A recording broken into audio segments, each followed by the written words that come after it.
El pacto prohibido de Harry Potter y Narcisa Malfoy. Episodio 3, Lazos unidos.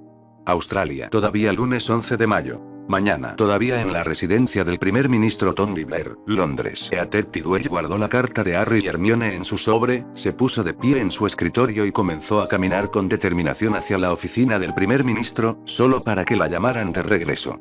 Tidwell, dijo Shirley. ¿Qué estás haciendo?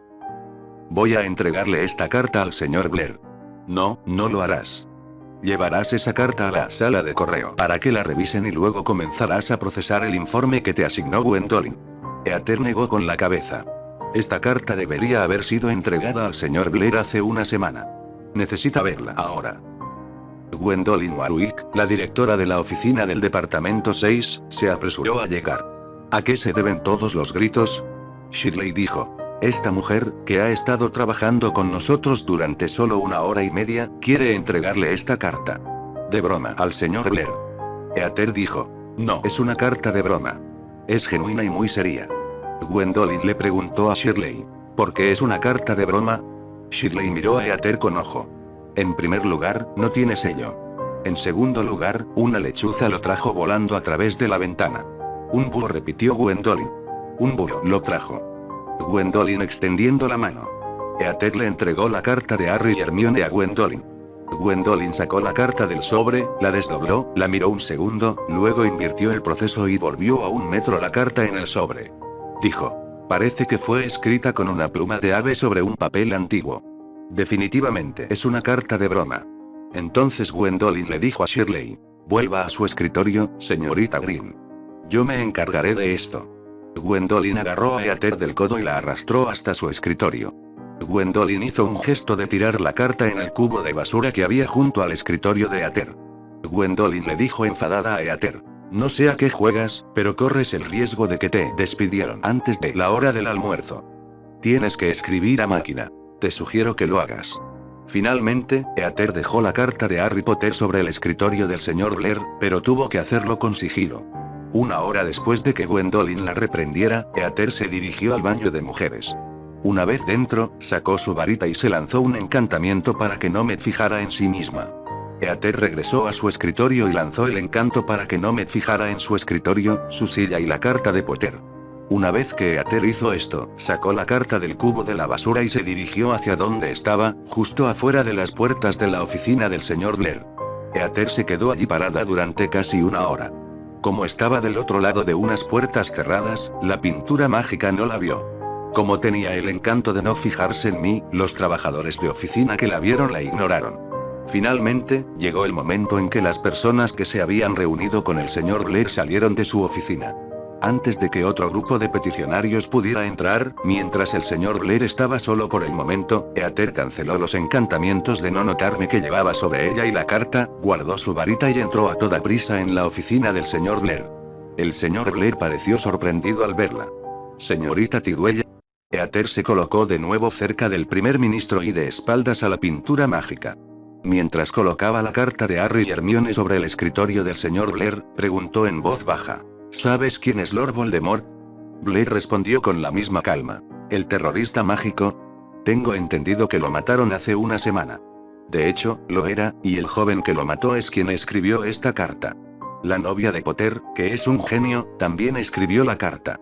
Ambos crecieron en el mundo no mágico, y la solución que sugiere es una que el ministro de magia Kingsley Shacklebolt nunca sugeriría. Blair miró el reloj que había en la pared. No tengo tiempo para leer la carta ahora, la leeré más tarde. Pero, ¿dices que vale la pena escuchar a este joven mago? Por supuesto, señor Blair. Entonces Eater dijo nerviosamente. Estoy sujeta a una ley mágica internacional que dice que no puedo decirle nada sobre magia. A nadie. Persona no mágica. Pero usted, como primer ministro, sí puede. ¿Puedes leerle a Gwendolyn Warwick, por favor? Cuando le dijeron que esta carta llegó por lechuza, pensó que estaba bromeando con la oficina y amenazó con despedirme antes de la hora del almuerzo. Puedo hacerlo, dijo Blair. De hecho, hasta donde yo sé, eres la única persona mágica en el número 10. Hay gente mágica en el Mi-5 y el Mi-6 y en el ejército británico, y te voy a asignar la función de enlace con ellos. Además, te voy a poner a carga de todos los correos que van y vienen de los mágicos, empezando por el señor Potter. Cuando Éter salió de la oficina del primer ministro Blair, estaba sonriendo. Todavía no es la hora del almuerzo y me han ascendido. Genial, encantador y brillante.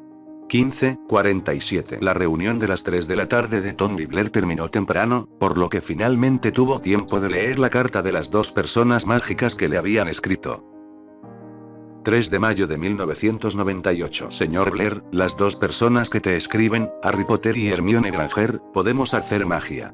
Hemos ayudado a una escuela de magia en Escocia, el Colegio Hogwarts de Magia y Hechicería. En esta escuela, no solo hemos aprendido magia, sino también cultura mágica. Cómo piensan y actúan los habitantes de la Gran Bretaña mágica.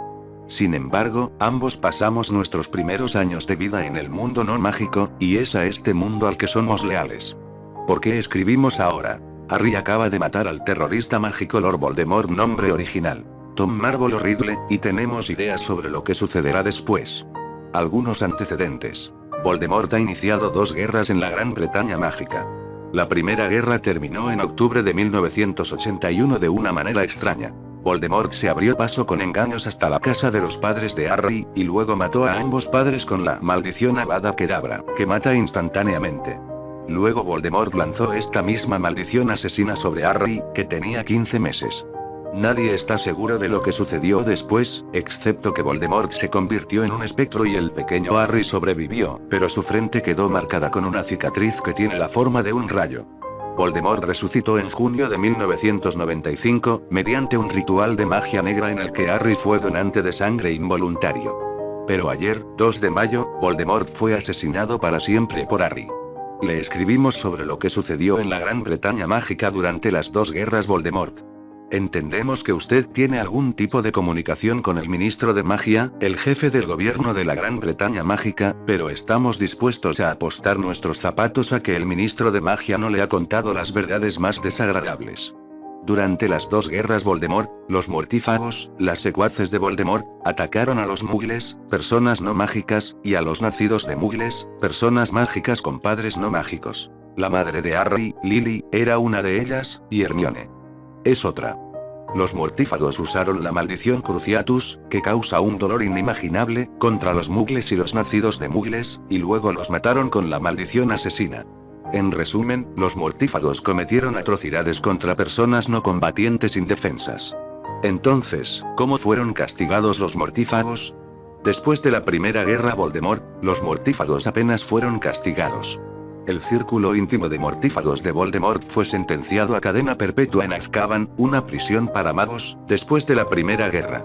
Pero ningún mortífago fue ejecutado, aunque la ley permitía esta sentencia. Peor aún, algunos mortífagos afirmaron que habían sido sometidos a la ley Imperius, hipnotizados, para convertirse en mortífagos, y después de afirmarlo, y también después de pasar algo de oro, fueron absueltos. El Wizardgamot, el órgano legislativo de la Gran Bretaña mágica, actúa como una asamblea legislativa y como un tribunal, cuando se juzgan los crímenes. Fue una sorpresa que cuando se juzgó a los mortífagos después de la Primera Guerra, se les aplicaran sentencias leves, cuando los titulares de los escaños del Wizardgamot que emitían los veredictos eran amigos y parientes de los mortífagos. En cuanto a la Segunda Guerra Voldemort, Harry la terminó matando a Voldemort en un duelo ayer. En esa guerra, no solo hubo asesinatos de mugles y nacidos de mugles al azar, sino que los nacidos de mugles fueron juzgados por el delito de robar magia a los Scoops, niños no mágicos con padres mágicos. La acusación era absurda, pero todos los nacidos de mugles que fueron juzgados fueron declarados culpables y sentenciados a Azkaban.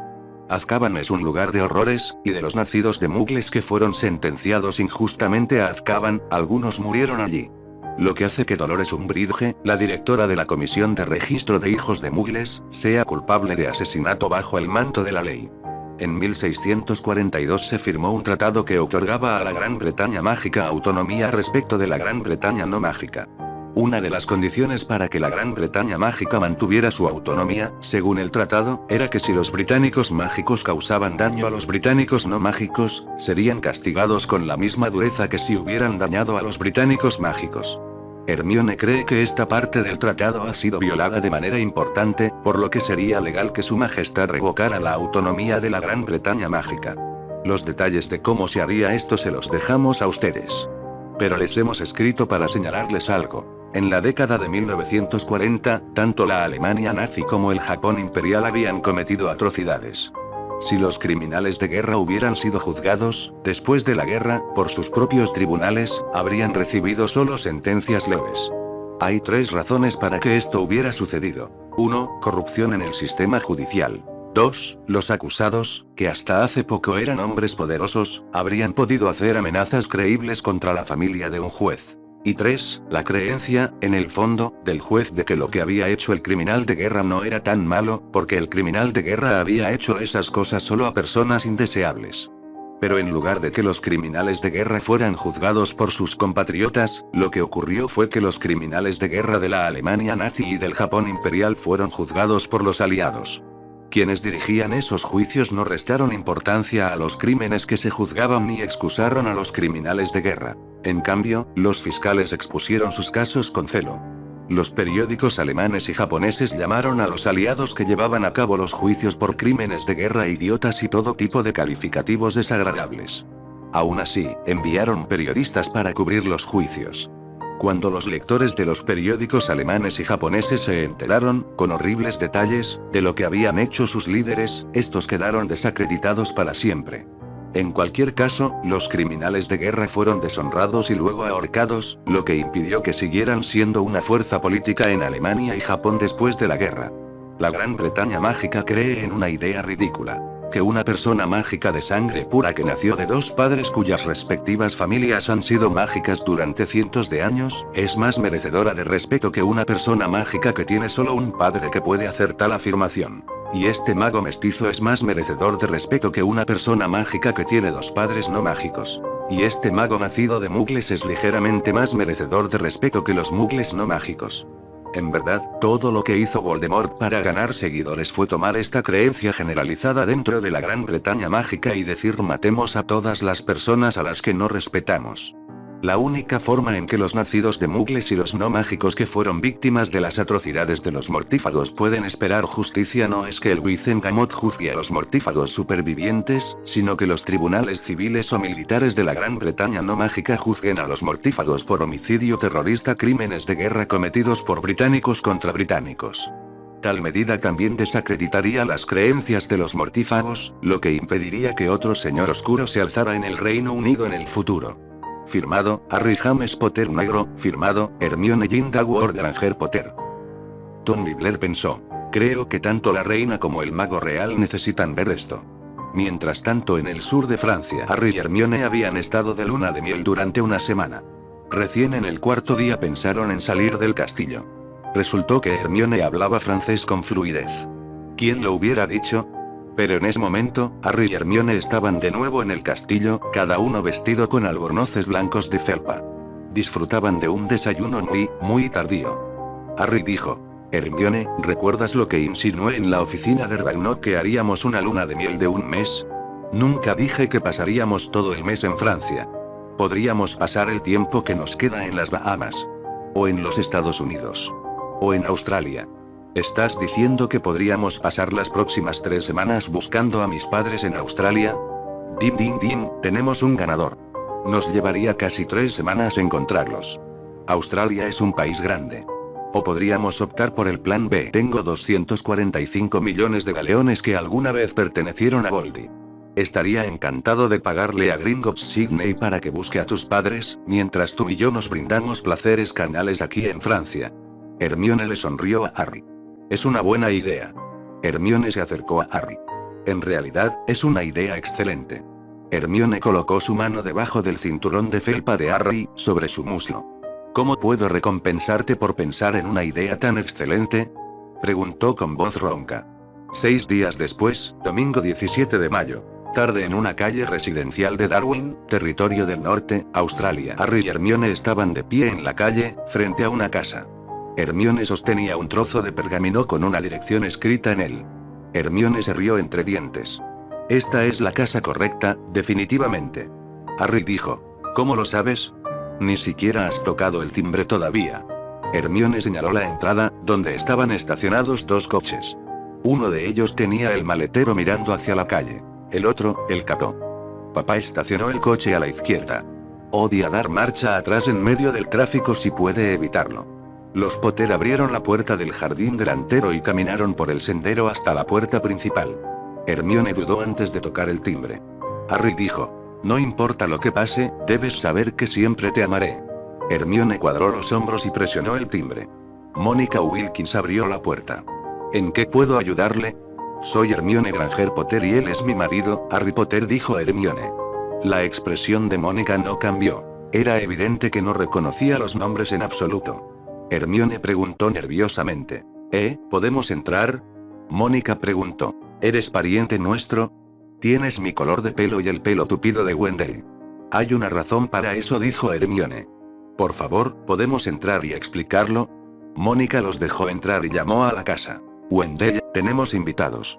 Cuando los 4 adultos estuvieron en la sala de estar, Hermione sacó su varita. No se alarmen, por favor. No los lastimaré. Wendell dijo: ¿por qué nos alarmaríamos por un palillo de cocina? Luego hizo una pausa, luciendo confundido. Pero eso no es un palillo de cocina, es... La voz de Wendell se apagó, mientras su rostro lucía desconcertado. Aturde, dijo Hermione. Harry, preparado para esto, hizo levitar a los inertes Wilkins hasta el sofá. Hermione ahora estaba hiperventilando. El hechizo de recuerdos falsos inversos es igual que Aloe Mora, pero está destinado al cerebro. El hechizo es fácil. Puedo hacerlo. Hermione respiró hondo y luego apuntó con su varita a Wendell Wilkins. Recuerda tu vida, frase de contraseña Mary Poppins. Hermione apuntó su varita hacia su madre y luego dijo: recuerda tu vida, frase de contraseña Mary Poppins. Hermione miró a Harry y dijo: ahora viene la parte que da miedo. Renérvate. Renérvate. Emma Granger abrió los ojos. ¿Hermione? Entonces Jade hoy se sentó derecha. Esta es la casa de Darwin, pero mi hija Hermione está aquí. Tengo 2 nombres. Wendell, Dan, tiene 2 nombres. ¿Tú eres Hermione Potter? Harry tomó la mano de Hermione. Nos casamos hace apenas 2 semanas. Dan Granger preguntó: ¿qué está pasando? ¿Qué nos pasó? ¿Alguien nos lanzó un hechizo maligno y usted descubrió cómo revertirlo? Hermione miró la alfombra. No exactamente. Estamos esperando, calabaza. No fue un mago malvado quien te hizo esto. Lo hice yo. Guardé tus recuerdos bajo llave, te di recuerdos falsos y luego te obligué a vender todo lo que hay en Crowley y mudarte a Australia. Hermione miró a sus padres a la cara. Tarde o temprano, Voldemort los habría matado a ambos si yo no hubiera hecho estas cosas. Dan Granger frunció el ceño. Corrígeme si me equivoco, pero no recuerdo haber hablado de esto en familia. ¿Soy olvidadizo o te saltaste esa parte, Hermione Jean? Sí, lo he conseguido, dijo Hermione, mirando de nuevo la alfombra. Papá, antes trabajabas en deportes y sociedad SAS. Supongamos que yo me acercara de vosotros 2 y les dijera: quiero que vendáis todo y os mudéis a Australia, pero yo me quedaré en Gran Bretaña con Harry. Levanten la mano los que piensen que este argumento os habría convencido. Hermione tenía las manos hacia abajo, no hacia arriba. Emma Granger dijo: creo que si nos hubieras preguntado eso, te habríamos respondido: está bien, nos iremos a Australia. Pero tú vendrás con nosotros, querida hija menor de edad. Hermione negó con la cabeza. Me habría negado. No podía dejar a Harry. Me necesitaba a su lado desde el primer año. Harry asintió. Estaría muerto ahora si no fuera por Hermione. Emma espetó. Aún así, Hermione Jean Granger Potter, el hecho es que no nos lo pidieron. No nos dieron una opción. Cambiaste nuestra vida por completo sin preguntarnos. ¿Cómo te atreves? Dan miró a su hija con enojo. Emma y yo estamos enfadados ahora. Vete. Vuelve mañana a las 7. Para entonces nos habremos calmado. Harry miró a Hermione. Hermione parecía querer estallar en sollozos. Harry miró a Dan y a Emma y dijo: antes de que nos eches, considera esto. Voldemort era bastante malvado y muy poderoso. Hermione y yo no esperábamos sobrevivirlo. Supón que te hubieras mudado aquí a Darwin pero con tus recuerdos intactos. Cuando leíste en el periódico que Hermione Granger había sido asesinada, te habrías sentido destrozado. Pero de esta manera, con tus verdaderos recuerdos encerrados y los falsos recuerdos implantados, si Hermione nunca hubiera estado viva para restaurar tus recuerdos, habrías sido feliz. ¿Por qué feliz? Porque no habrías tenido ninguna razón para lamentar la muerte de una bruja británica.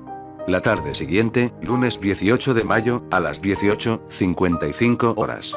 Harry nunca había visto a Hermione tan frenética. Siempre se ponía frenética cuando llegaba el momento de hacer los exámenes de fin de año o los timos. Cada año, Hermione estaba convencida de que iba a trollear en todo. Pero después del primer año, Harry había podido decirle: pensaste lo mismo el año pasado, pero terminaste sacando sobresalientes en todo. Pero ahora, mientras Harry y Hermione viajaban en el asiento trasero de un taxi, ella estaba convencida de que estaba a 5 minutos de que sus padres la repudiaran.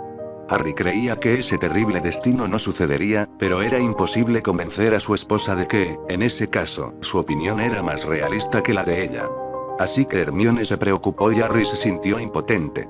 5 minutos después, en la casa de Wilkins/Granger, Harry se divirtió al ver que Dan y Emma habían escrito una lista cada uno. Emma miró a Dan. Dan le dijo a Harry y Hermione: ayer dijisteis que había 3 opciones. Una, Emma y yo nos mudamos a Australia mientras Hermione se queda en Gran Bretaña. Pero Emma y yo nunca hubiéramos tomado esta decisión. Es una cobardía. 2, los 3 Granger nos mudamos a Australia. Pero insistes, Hermione, en que te habrías negado a hacerlo. Hermione asintió. Habría sido desleal hacia Harry. Emma dijo: 3, hechizas nuestros recuerdos sin preguntarnos, que es la elección que terminaste haciendo. Ambos padres Granger fruncieron el ceño. Dan dijo: buscamos una cuarta opción, lo que hubiera significado que hechizar nuestros recuerdos sin permiso era algo incorrecto. Lo intentamos una y otra vez, pero a Emma y a mí no se nos ocurrió una cuarta opción. Emma le sonrió a Hermione. Lo que significa que tomaste una decisión difícil y que no hiciste nada malo. Te perdonamos. Hermione suspiró aliviada. Entonces Hermione miró las listas de sus padres. ¿Tienes preguntas? Dan leyó su lista. Aquí en Darwin, ¿cuánto peligro corremos Emma y yo? Harry respondió: ninguno. Yo maté a Voldemort. Él está muerto, muerto, muerto. Sin contar a los duendes, solo una persona además de nosotros dos sabe que los padres de Hermione están en Australia, y solo Hermione y yo sabemos que te llamas Wilkins. Ahora fueron los padres de Granger quienes suspiraron aliviados. Emma leyó en voz alta: Hermione, en las últimas cartas que recibimos de ti, te gustaba tu amigo pelirrojo Ron. ¿Por qué no te casaste con él y en su lugar te casaste con Harry? Harry dijo: tal vez porque Hermione notó que Ron era perezoso y la insultaba todo el tiempo. Hermione suspiró. Ron en sus mejores momentos era un buen amigo, pero esto no era frecuente. Ron en sus peores momentos era un idiota, y esto era así la mayor parte del tiempo.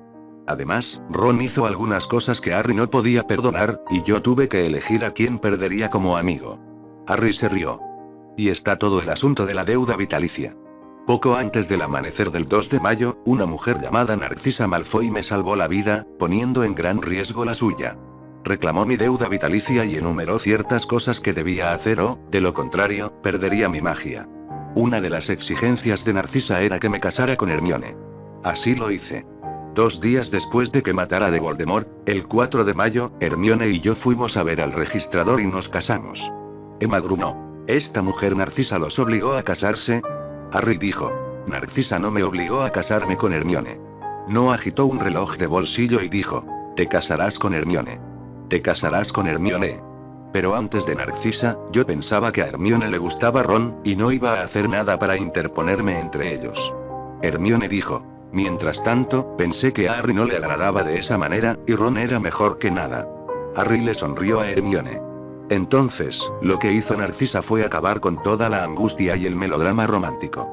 Así que sí, ella me obligó a casarme contigo, pero me alegro de que lo haya hecho. Yo también, dijo Hermione. Harry y Hermione se besaron. Cuando terminaron los besos, Hermione miró a sus padres.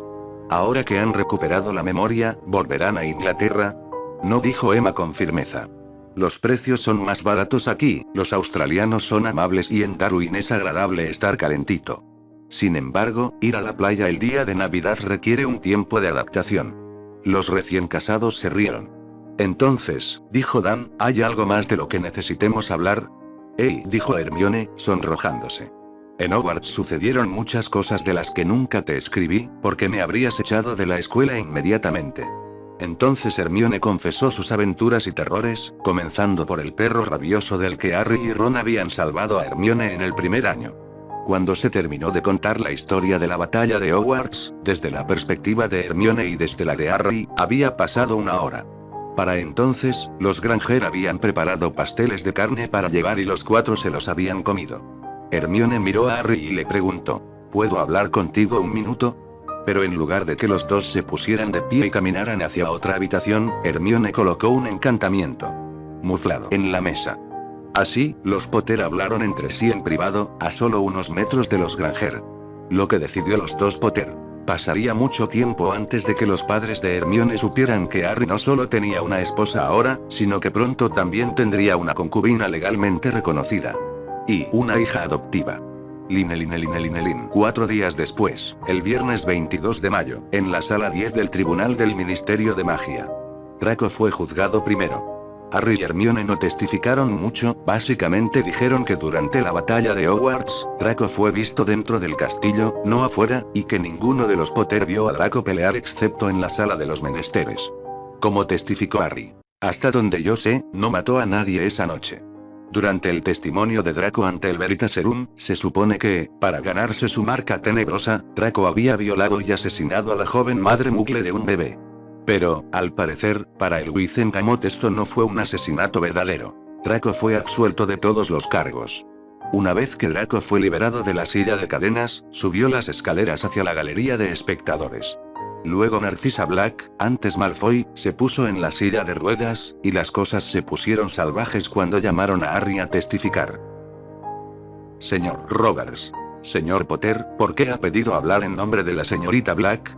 Harry Potter. Empecemos por el hecho de que está siendo juzgada por ser una mortífaga, cuando sé que no lo es. Señor Roberts. A pesar de su opinión, puedo presentar muchos testigos que pueden testificar que su marido era un mortífago y que su hijo también lo es. Harry Potter. Entonces deberías arrestar a Andrómeda Blacktongue y llevarla a juicio también. Después de todo, su hermana Bellatrix era una mortífaga. Jefe Brujo Greengrass. Señor Potter, por favor deje de usar el sarcasmo o me veré obligado a disciplinarlo. Harry Potter. Me preocupa, jefe brujo, porque no le dará Veritaserum a la señorita Black, lo que pondría fin a su juicio en 20 segundos. Y en lugar de decir la señorita Black no tiene la marca tenebrosa, el señor Roberts le ha dicho a este tribunal: la marca tenebrosa de la señorita Black aparentemente está bien escondida. Jefe brujo Greengrass. Director Roberts, ¿cuáles son sus comentarios? Señor Roberts. El Veritaserum es caro y todos saben que la señorita Black es una mortífago. Harry Potter. Te sigo diciendo que no lo es, pero no me escuchas. Cuando tomé el anillo de Lord Potter el 2 de mayo, obtuve la propiedad de todas las propiedades de Lord Voldemort, incluyendo sus bienes muebles. ¿Qué eran los bienes muebles de Voldemort y ahora son míos? Todos los miembros de la familia en casas de bienes muebles, como Avery y Jaxley. Y todos los mortífagos marcados.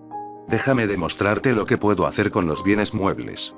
Draco Malfoy, tú y tú, ponte de pie y muéstrame tu antebrazo izquierdo. Luego no te muevas mientras permanezcas despierto. En ese momento, 5 mortífagos fueron revelados ante el tribunal cuando se pusieron de pie, se subieron la manga izquierda y se sujetaron el antebrazo izquierdo para que todos en el tribunal pudieran ver sus marcas tenebrosas. Solo uno de los 5, Draco Malfoy, había sido conocido de antemano. Los otros 4 mortífagos fueron aturdidos y arrestados, luego Harry le dijo a Draco que se sentó. Harry Potter. Cuando una persona que es objeto de un secreto está en la misma habitación que yo, siento que hay una conexión entre él y yo. No siento ninguna conexión entre Narcissa Black y yo, y no he encontrado ninguna marca tenebrosa en ella. ¿Qué te dice esto? Los cargos contra Narcissa fueron desestimados inmediatamente después. Harry y Hermione, acompañados por Narcissa y Draco, permanecieron en la corte durante el resto del día. Después de que los 4 habían estado sentados juntos durante 5 minutos, Narcissa golpeó bruscamente el pecho de su hijo y luego le susurró algo al oído. Draco se inclinó hacia Harry y murmuró a regañadientes: Potter, gracias por testificar a mi favor. A lo largo del día, el cuarteto vio cómo otros mortífagos eran llevados a juicio, incluidos los 4 mortífagos que Harry había retrasado por la mañana. Los castigos eran una especie de bofetada. Por cada persona mágica asesinada por un mortífago, este era sentenciado a 5 años en Azkaban, pero, independientemente de cuántas sentencias de 5 años recibiera, todas esas sentencias se superponían. Los mortífagos que habían asesinado a magos también eran multados. 1000 galeones por el primer asesinato y 100 galeones por cada asesinato posterior de magos.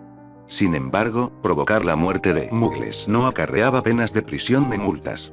Harry se sintió indignado por esta situación y, a primera vista, se dio cuenta de que Hermione también lo estaba. Mientras tanto, en la galería de espectadores, Maxwell Yorksby también estaba enojado por los castigos leves que recibían los mortífagos. A diferencia de casi todos los demás en la sala del tribunal, Maxwell había conocido a 2 víctimas mundanas de los mortífagos. Maxwell Yorksby se sentó en un asiento y, como se le había ordenado, observó los juicios de los mortífagos de hoy y escuchó los testimonios en los juicios de los mortífagos de hoy.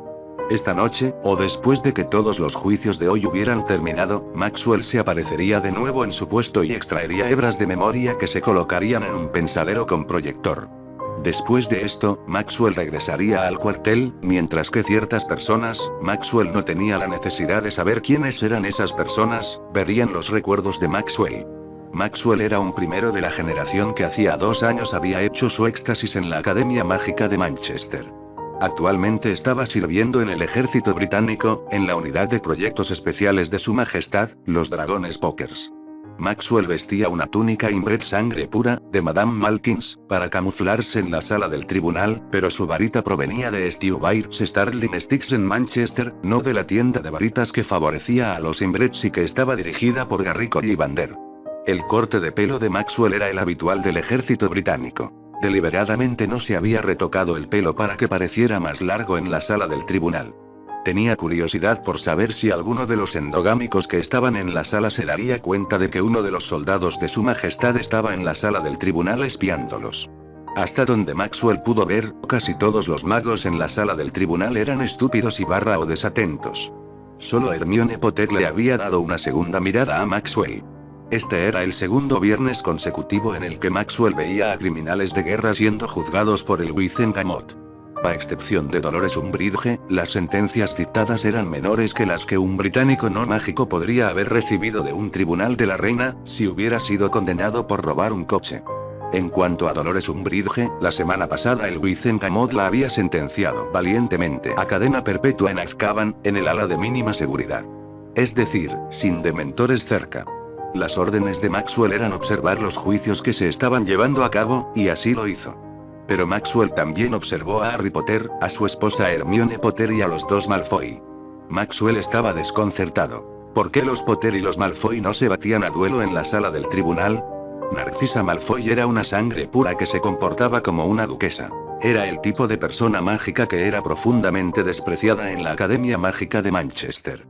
Sin embargo, estaba relajada cuando hablaba con Harry y Hermione, y ellos estaban relajados cuando hablaban con ella. Para Maxwell, lo que estaba viendo era un enigma. Al día siguiente, sábado 23 de mayo, después de que ciertas personas vieran los recuerdos del soldado Yorksby, Harry Potter les dejó atónitos.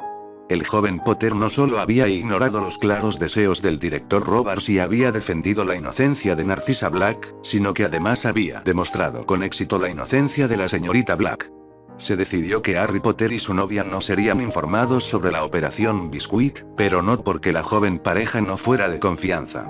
Menos mal que ciertas personas habían decidido no revelar secretos de estado a Harry y Hermione, porque esos 2 ya no estaban en el Reino Unido para escucharlos. Los recién casados habían reanudado su luna de miel, y el día después de los juicios de Draco y Narcisa, Harry y Hermione estaban en el soleado Orlando, Florida. Tanto el hombre que conquistó como la bruja más brillante de su época disfrutaron de Disney World. Una semana después, sábado 30 de mayo, el primer ministro Tony Blair estaba enojado. Ayer, el Wizard había juzgado a 24 mortífagos más. Ninguno de ellos había sido sentenciado a más de 5 años de prisión, ni había sido multado con más de una vez 1000 libras, a pesar de que los 24 mortífagos, bajo la influencia del suero mágico de la verdad, habían revelado el asesinato de 93 británicos no mágicos. Blair había sido el primer ministro del Reino Unido durante poco más de un año. Después de su primer día en el cargo, hace un año, había ignorado rotundamente el retrato mágico sobre la chimenea. Pero ahora el primer ministro dejó su escritorio y se acercó al retrato. Blair dijo: dígale, leyó un trozo de papel, al ministro de magia Kingsley Shacklebolt que el primer ministro necesita una visita suya ahora. Debería esperar responder preguntas sobre su conducta y sobre la conducta de su gobierno. El retrato se burló. El ministro de magia es un mago muy ocupado. Te diré que deseas verlo, pero no esperes que baile a tu ritmo, Mugle. Blair sonríe cruelmente.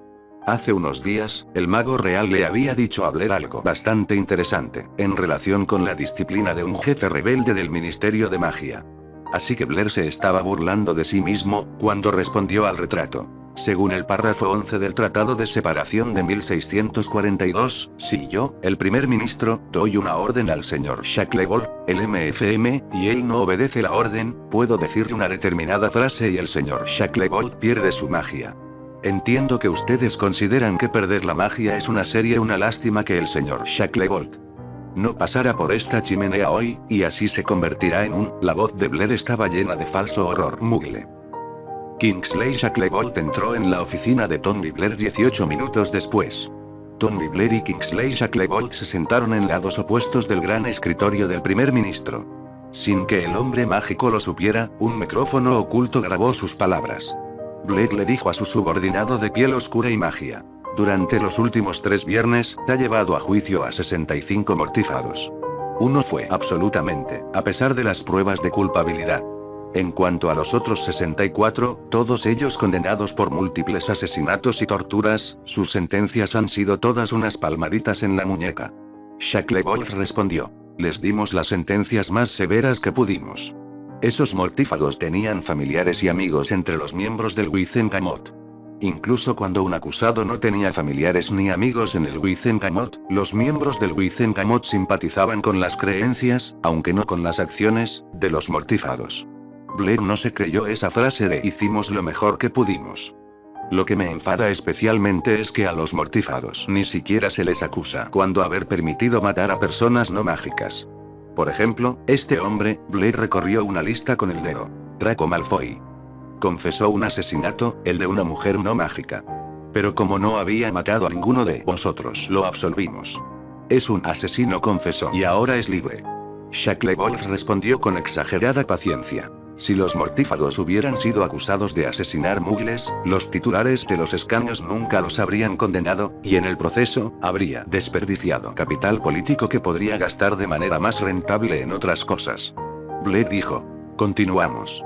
Mientras Voldemort era el gobernante de facto de la Gran Bretaña mágica, su gobierno sometió a juicio a todos los magos de la primera generación que pudieron encontrar por el delito imaginario de robar magia.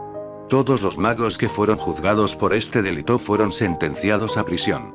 ¿Aún se llevan a cabo estos juicios? No. No somos bárbaros.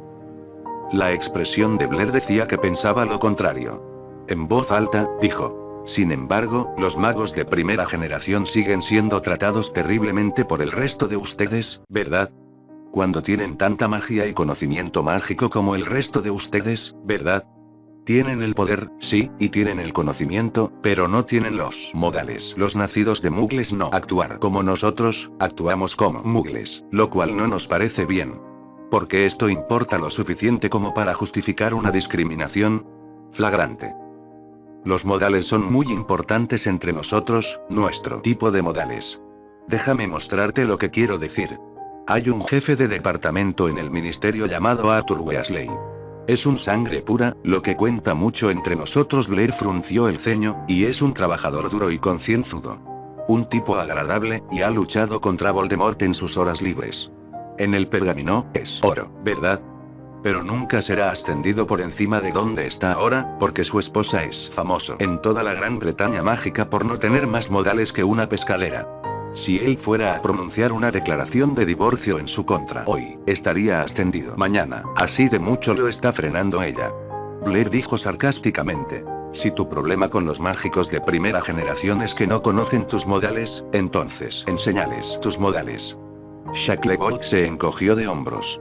No hay dinero en el presupuesto, ni en el de la escuela ni en el del ministerio. Blair se dejó caer hacia atrás en su silla y dijo sarcásticamente: bueno, esta reunión está resultando productiva. Entonces Blair dijo: señor Shacklebolt, le pongo sobre aviso.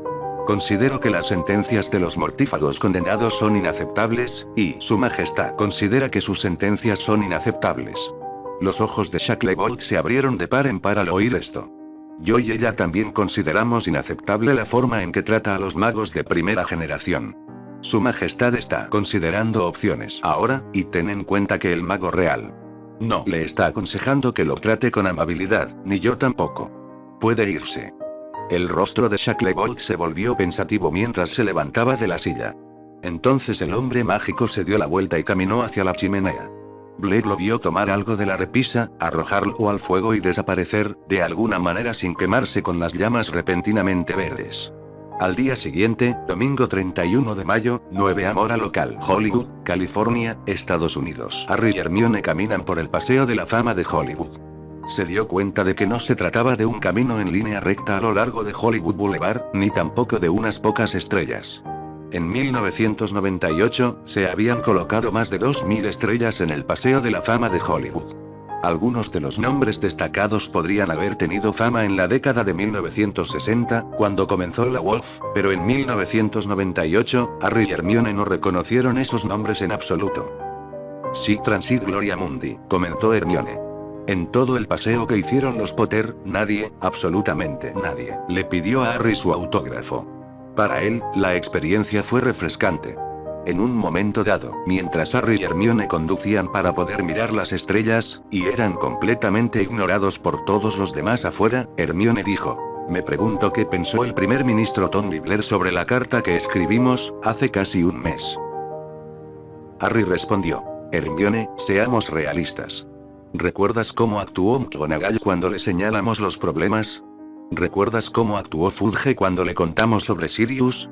Estoy seguro de que uno de los trabajadores de Blair tiró la carta a la basura antes de poder leerla, pero incluso si el primer ministro leyó nuestra carta, no hará nada al respecto. Hermione sospechó. Tienes razón. No ha habido ninguna carta de respuesta por lechuza, ninguna carta de respuesta por elfo, y no hay nada en el periódico. Tenía muchas esperanzas de que, por una vez, un adulto hiciera su maldito trabajo. Mientras tanto en Londres son las 5 p.m., hora de verano británica. En el Ministerio de Magia, el ministro Kingsley Shacklebolt se reúne con los jefes de departamento para hablar sobre si el presupuesto del TMLE debería aumentarse o mantenerse igual. Pero de repente, Kingsley estaba en otro lugar. Sin importar cómo llegó, donde sea que estuviera aquí, su traslado no se pareció a una aparición, un traslador o un elfo que apareció. Kingsley se encontró en una habitación con una anciana que llevaba un costoso vestido mugle, un hombre de unos 50 años que llevaba un traje mugle y otro hombre de unos 50 años que llevaba su propio traje mugle, aunque llevaba un sombrero de mago. El tercer hombre que estaba presente era Tony Blair. El hombre que llevaba el sombrero de mago sostenía una varita que apuntaba a los pies de Kingsley. Kingsley miró hacia abajo y descubrió que estaba parado en un pentagrama de 7 lados, que había sido dibujado con tiza. La habitación estaba llena de muebles caros y de grandes y detallados cuadros al óleo de personas bien vestidas con ropas mugles antiguas, con los cuadros enmarcados en oro. Ninguna de las personas de los cuadros se mueve. El mago rompió el silencio y dijo con acritud: Señor Shacklebolt, ¿está usted ante su reina? ¿No? ¿Sabe cómo inclinarse ante ella o es demasiado arrogante para hacerlo? En defensa de Kingsley, la anciana de cabello blanco ondulado no llevaba corona, pero su rostro, una vez que Kingsley lo miró por segunda vez, era efectivamente el de la reina Isabel II. Su Majestad. Soltó Kingsley, y se apresuró a hacer una reverencia. Para futuras referencias, señor Shacklebolt, dijo el mago, hablando como a un niño, cuando conozca a su Majestad por primera vez ese día, solo necesitará inclinar la cabeza, no la mitad de su cuerpo. Gracias. ¿Por qué estoy aquí? Antes de responder, déjame presentarme. Soy Colm McGuire, el mago real. Estudió en la Academia Mágica de Manchester y luego en Oxford. McGuire miró a Shacklebolt a los ojos y luego espetó: mis padres no son magos. Si solicitara un puesto en el Ministerio de Magia, podría contrátame para limpiar baños. McGuire, ahora tranquilo, dijo. La dama es su Majestad Isabel II, por la gracia de Dios del Reino Unido de Gran Bretaña e Irlanda del Norte y de sus otros reinos y territorios, reina, jefa de la Commonwealth, defensora de la fe. El caballero mayor es Ian O'Toole, presidente de la República de Irlanda. Ya han conocido al primer ministro Tony Blair, presidente O'Toole, este es Kingsley Shacklebolt, el ministro de magia. Que es el funcionario gubernamental de más alto rango en la Gran Bretaña mágica. Kingsley no había sacado su varita, que estaba en una funda para varitas en su antebrazo izquierdo. Kingsley ahora se preguntaba si además del mago real que estaba visible, había otros magos en la habitación, desilusionados, que también eran leales a la reina, y estos magos invisibles tenían varitas apuntando hacia él. Kingsley decidió no hacer ningún movimiento arrepentido. «Reproduce la cinta», ordenó la reina. A los pies de Maguire había una caja negra plana de aspecto inofensivo. Maguire hizo un movimiento con su varita y la caja se elevó hasta donde pudo agarrarla con su mano izquierda, un suceso que sorprendió visiblemente al presidente O'Toole. Maguire se guardó la varita en el bolsillo y luego usó su dedo índice derecho para presionar algo en la caja.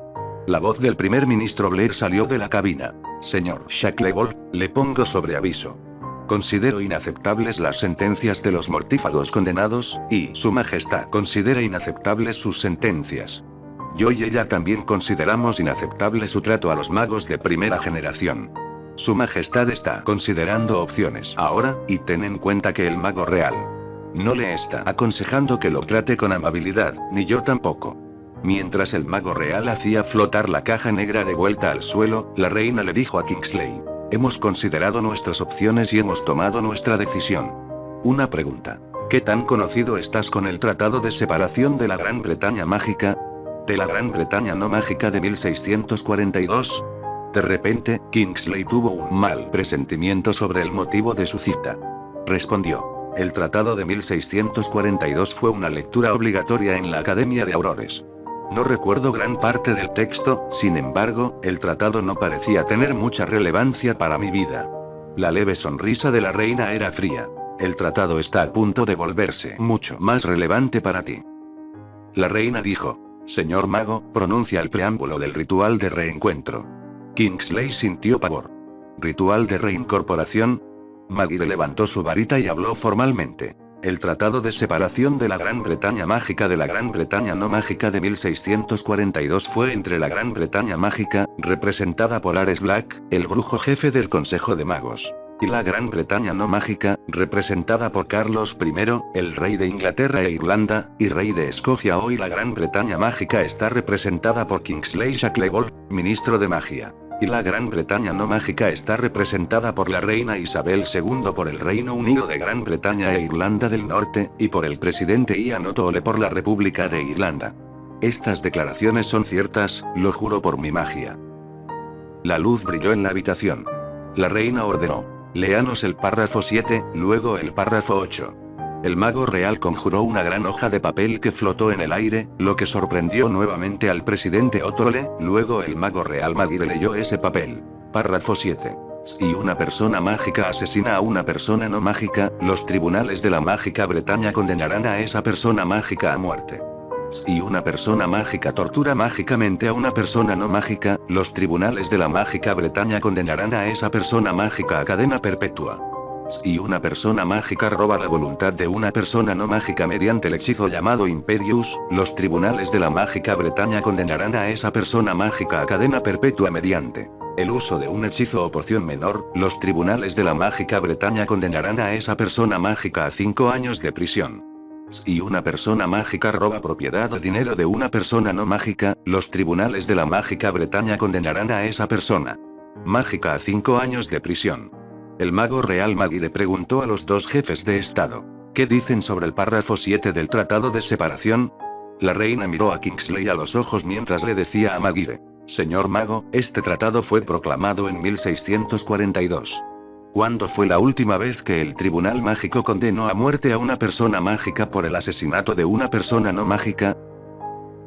Maguire respondió: «Fue en 1669, señora». Kingsley frunció el ceño. Este hecho por sí solo demostraba a cualquier juez externo que la Gran Bretaña Mágica había violado el párrafo 7 del Tratado de Separación. En realidad, Kingsley sabía que en 1998, la Gran Bretaña Mágica había violado las 5 partes del párrafo 7. En la Academia de Aurores, recordó Kingsley, la violación del párrafo 7 durante siglos no se había presentado como motivo de preocupación. Supuestamente, el párrafo 7 se había incluido en el tratado para apaciguar a los muggles y que dejaran de hacer cacerías de brujas. Cuando los muggles dejaron de hacer cacerías de brujas, la Gran Bretaña Mágica ya no vio motivos para mantener el párrafo 7. Mientras tanto, la reina hablaba formalmente: «La mágica Gran Bretaña ha roto el párrafo 7 del tratado. El presidente Otto le asintió. La Gran Bretaña mágica ha incumplido el párrafo 7 del tratado. El mago real ahora leyó del papel flotante. Párrafo 8. En los tribunales mágicos, las personas mágicas con padres no mágicos pueden ser condenadas solo por delitos comprobados, no por teorías o sospechas. El mago real preguntó a los dos jefes de Estado: ¿qué dicen sobre el párrafo 8 del Tratado de Separación? La reina respondió: la mágica Gran Bretaña ha roto el párrafo 8 del tratado.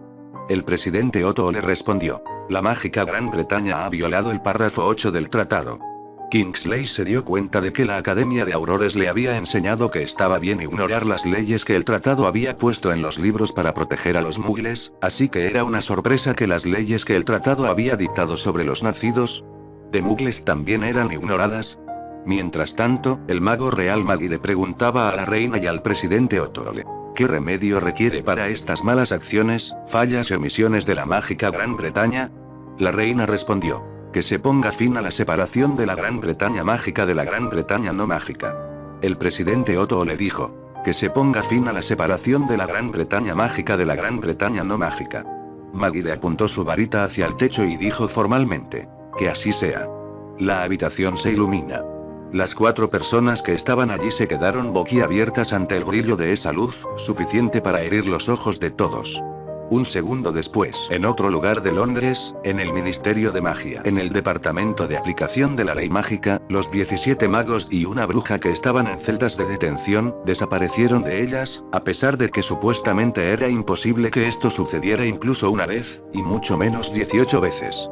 Todos los demás magos y brujas en el edificio del ministerio, ya eran titulares de un asiento del Wizengamot, jefes de departamento, empleados gubernamentales de nivel inferior o miembros del público que necesitaban un servicio del ministerio, sentían una necesidad irresistible de caminar por los pisos y subir las escaleras hasta llegar al corredor Flow. Allí, la bruja o el mago se sintió obligado a permanecer en silencio en una fila hasta estar al frente de su fila, indicar un destino y una contraseña, arrojar polvos Flow a una chimenea, entrar en las llamas verdes de la chimenea y salir del edificio del ministerio.